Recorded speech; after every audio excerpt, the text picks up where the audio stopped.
Hai, Assalamualaikum warahmatullahi wabarakatuh dan salam sejahtera. Bismillahirrahmanirrahim. Rabbi shrah li sadri wa yassir li amri wahlul 'uqdatam min lisani yafqahu qawli, amma ba'd. Okey, selamat petang semua. Hari ni hujan gerimis dekat Sibu. Bukan hujan gerimis, hujan lebat daripada tengah hari tadi sampai ke petang hujan dia. Sekarang ni pun masih ada hujan renyai-renyai. Tapi jalan memang basah lah. So we have to be really careful. Okay, sebab saya pun ada fobia sikit kalau bawa kereta waktu hujan macam ni. Okay, by the way, adalah yang PM saya minta saya komen pasal isu yang awal Asyahari tu, yang bergambar dengan pokok Christmas tu. Okay, beginilah.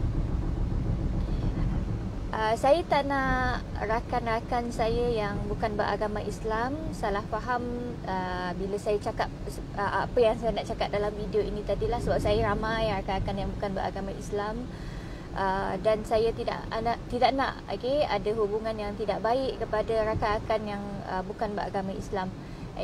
Jadi saya nak cuba jelaskan benda ini dengan cara saya, pandangan saya, yang orang yang hidup dalam keadaan dikelilingi oleh mereka yang bukan beragama Islam, dan majoriti di Sarawak ini dia kebanyakannya adalah yang beragama Kristian, yang bukan beragama Islam, dan ramai juga yang mereka yang daripada yang faham tentang culture ataupun kebudayaan yang ada di negara di Sarawak terutama dia.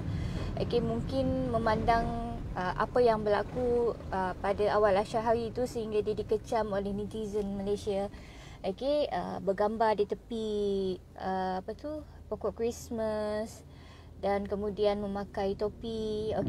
Beginilah. Ini pendapat saya, orang yang bukan dalam bidang agama, bukan dalam bidang agama, tetapi sedikit saya faham apabila dikeluarkan statement oleh Mufti Wilayah Persekutuan, bila dikeluarkan statement menyatakan apabila kita menyerupai sesuatu kaum tu dianggap sebagai berdosa besar. Kita kena bezakan dua perspektif dekat sini, iaitu agama dengan satu lagi adalah kebudayaan. Bagi sesuatu perayaan yang memang dikhususkan untuk sesuatu agama tersebut, tentang ucapan, bisa kata tentang ucapan selamat menyambut hari Christmas ataupun selamat menyambut hari Natal, kemudian wish lah untuk ucapan bagi rakan-rakan kita yang bukan beragama Islam, yang menyambut Christmas. Itu ada dalam perdebatan bagi para ulama agama Islam. Ada yang membolehkan, ada yang tidak membenarkan meskipun ada ucapan. Tapi saya berpegang kepada kaul yang menyatakan bahawa ucapan itu dibolehkan untuk menjaga silaturahim di antara kita, untuk menjaga silaturahim di antara kita dengan orang yang bukan beragama Islam. Tetapi setakat itu sahaja. Maksudnya bila kita nak bagi ucapan kepada orang yang bukan beragama Islam, yang beragama Christmas ni dibolehkan, tak jadi masalah. Itu yang saya pegang lah. Saya tak tahu apa yang anda pegang pendapat. Tapi yang saya pegang pendapat yang kuat menyatakan bahawa mengucapkan ucapan Merry Christmas ataupun selamat menyambut hari Natal itu dibolehkan. Bagaimana pula dengan kalau kita menyambutnya? Kalau kita menyambutnya, ia ada beberapa keadaan. Kalau di Sarawak ini biasa, dalam satu family tu, satu keluarga tu, ada di antara mereka yang bukan beragama Islam, ada juga yang beragama Islam, ada juga daripada agama-agama lain. Jadi perkahwinan campur ni memang biasa berlaku dalam di Sarawak. Jadi tak ada benda yang pelik dah. Kalau tahun baru Cina, biasa kalau bagi bagi mereka yang bukan beragama Islam, bagi mereka yang beragama Islam, sudah menganut agama Islam, katakan ada berkahwin campur kan dengan mereka yang Chinese Muslim, okey. Kemudian bila tahun baru Cina ni mereka tetap datang untuk meraihkan, okey, bukan meraihkan, mereka datang untuk macam menyambung silaturahim antara keluarga ini tadi, datang berkunjung, tetapi akidah sebagai seorang yang beragama Islam tetap dijaga, okey. Dan kemudian dalam satu keluarga tu campuran daripada setengah agama tu, ada yang beragama Islam, ada yang Kristian, ada yang menganut agama Buddha, dan benda ini benda yang biasa berlaku dekat Sarawak. Jadi benda itu tak ada lagi menjadi isu besar. Cuma yang kita takutkan bila kita menormalisasikan semua perkara yang berkaitan dengan akidah kita sebagai seorang yang beragama Islam. So dekat situ kita ada boundaries kita. Kita ada penghadang kita. Kita tak boleh nak lepas daripada sempadan tu bila orang nak bercakap tentang isu agama atau akidah ini tadi. Kita kena berpegang kepada kaul yang maksudnya pendapat yang jelas. Okey, kalau mufti kebanyakannya, okey, majoriti ini menyatakan bahawa tidak boleh, okey, melakukan tindakan sedemikian. Kita ambil kepada pendapat ahli dalam bidang tersebut. Kita bukan mufti, kita bukan ahli agama, kita bukan orang yang membuat fatwa. Jadi kalau mereka kata tak boleh tu, kita kena agree with tak boleh. Okay? Dan bergantung juga pada sebab-sebab yang dinyatakan tadilah. Okay? Tapi jangan cepat. Okay? Ini bagi pihak yang macam menghukum sesat Awal Asy'ari dengan beberapa individu lain. Pada saya itu tindakan yang tidak wajar. Okay? Saya kalau pasal macam sesat menyesatkan ni, saya lebih suka pandangan daripada Dr. Mazhar. Kalau anda boleh cari dalam YouTube, anda dengar pandangan daripada beliau. Jangan terlalu mudah untuk menghukum sesat atau kafir seseorang tersebut akibat daripada tindakan yang dibuat. Mungkin tindakan yang dibuat itu kerana jahil, tak tahu, ataupun mungkin kerana ialah tidak mengetahui tentang hukum ataupun khilaf, okey, bukan kerana disengajakan. Okey, jadi pada pandangan saya sendiri, kita ambil pendekatan untuk buka pemikiran kita untuk belajar tentang perbezaan agama dengan adat itu sendiri. Sebab ada perbezaan di antara kedua-duanya. Okay? Kalau memang benar sekalipun yang seseorang itu tadi menyambut perayaan bagi meraihkan rakan-rakan yang memberi jemputan, misal katanya menggunakan pakaian tema yang sama, tapi pada saya sendiri, saya tak kisah sangat pasal benda tersebut. Yang penting sekali apa yang ada dalam hati individu berkenaan. Cuma kita jangan menormalisasikan benda-benda yang berkaitan dengan akidah. Okay, sebab akidah ini adalah benda yang paling asas dalam agama itu sendiri. Okay, akhlak kita benda yang utama juga. Akhlak dengan akidah ni dua benda yang seiring. Tetapi benda yang kita kena fokus sebagai orang yang beragama Islam, kita kena patuh pada akidah dia. Okay, kalau akidah tidak membenarkan kita membuat perkara sedemikian, walau apa sekalipun alasan di sebaliknya, kita juga tidak boleh nak ambil mudah benda tersebut. Okay, kita kena baca, semak betul-betul. Okay, kenapa tidak dibenarkan, jangan cepat melata. Okay, saya tahu mungkin benda ini mungkin macam bila orang dengar kan, okay, kalau dekat Sarawak tak jadi isu. For me, ada juga isu juga di sebalik dia. Okay, tetapi juga bergantung pada keadaan bagaimana kita melihat sesuatu situasi itulah.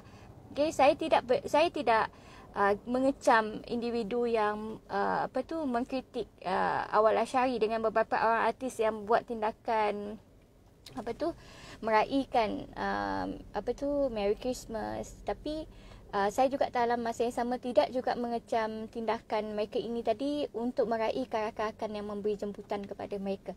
Okay, so saya berada di tengah-tengah dan saya berpegang kepada prinsip di mana apa yang dibenarkan itu saya buat, apa yang tak dibenarkan tu saya tak buat. Okay? Tetapi dalam masa yang sama kita tetap hormat agama orang lain, tetap hormat perayaan orang lain. Okay? Bukan meraihkan dia tetapi menghormati. Okay? Sebab kita hidup bermasyarakat. Apatah lagi kalau dekat Sarawak kan, ramai rakan-rakan saya yang bukan beragama Islam. Tak mungkin saya nak kritik dia orang punya agama, tak mungkin saya nak kritik mereka punya kitab, tak mungkin saya nak kritik mereka punya perayaan.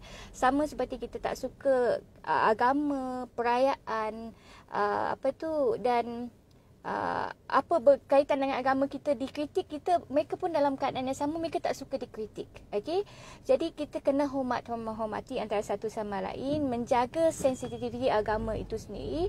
Dan saya mengharap itulah. Okey, kita boleh berfikiran terbuka, tetapi kena jaga batas dia. Kena tahu mana yang boleh, mana yang tak boleh. Tetapi kalau berkaitan dengan akidah, berkaitan dengan akhlak dalam agama ini tadi, saya lebih pentingkan sikap berhati-hati supaya tidak tergelincir ke satu tempat di mana saya melanggar akidah dalam agama saya. Itu tanggungjawab saya sebagai orang yang beragama Islam, dan itu tanggungjawab saya sebagai orang yang mungkin berpegang kepada kaul-kaul yang menyatakan tidak boleh berperilaku seperti mana yang ditetapkan oleh mufti wilayah tu yang lebih arif dan lebih ahli dalam hal inilah. Okey, itu komen saya. Dan satu orang hari itu ada minta saya komen, okey, berdasarkan macam makanan, okey, makanan yang dimasak oleh orang yang bukan beragama Islam. Okey, beginilah. Okey, halal dan haram ini jelas. Saya tak nak pergi terlalu dalam dengan fatwa everything, sebab saya bukan dalam bidang atau ahli dalam bidang itu. Tapi apa yang saya tahu dan yakin saya sampaikan kepada anda. Halal dan haram ini pasti, okey. Dan sesuatu tu susah untuk kita nak bagi tahu halal dengan haram kalau kita tak nampak benda itu secara nyata dekat depan mata kita. Misal kata maaf kawan-kawan yang lain, daging babi depan mata kita, kita tahu itu daging babi, kita tahu benda itu haram, tetapi kita makan juga. Memang itu memang kesilapan besar lah pada kita kan. Tetapi kalau katakanlah orang ni memasak, orang yang bukan beragama Islam, tetapi kita yakini dia tak memasak benda tersebut bercampur dengan bahan-bahan yang haram tadi, tetapi itu pun satu hukum lagi lah, iaitu syubhat lah. Maksudnya kita ada barang-barang yang diragui.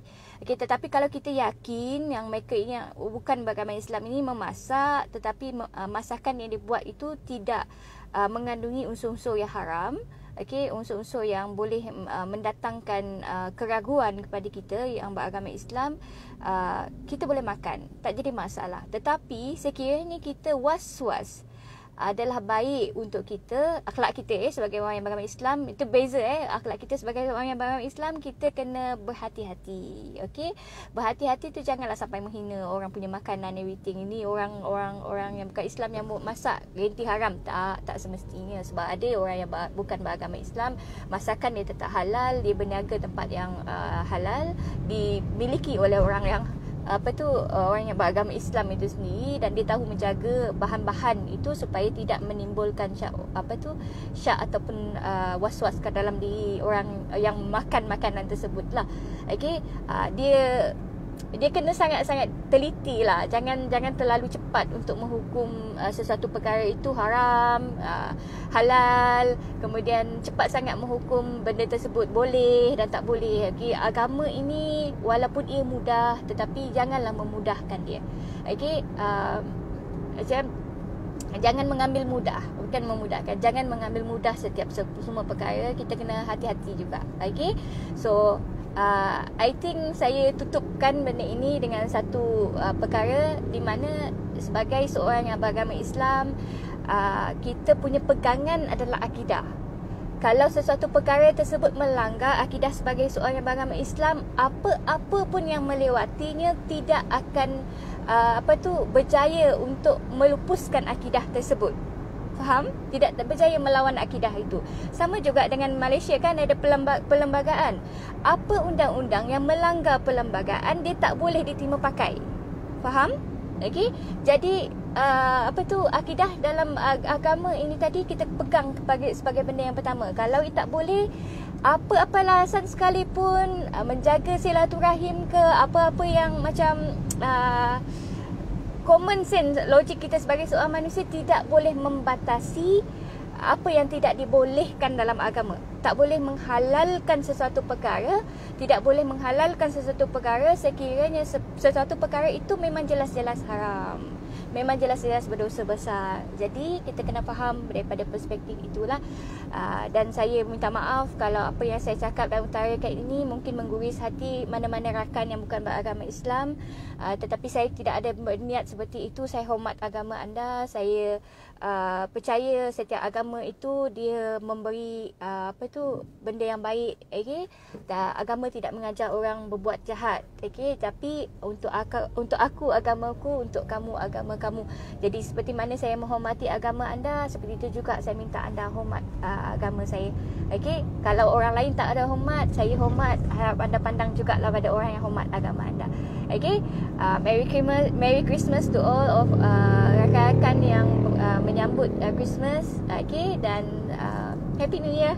Okey, selamat menyambut tahun baru. Assalamualaikum warahmatullahi wabarakatuh dan salam sejahtera. Bye bye.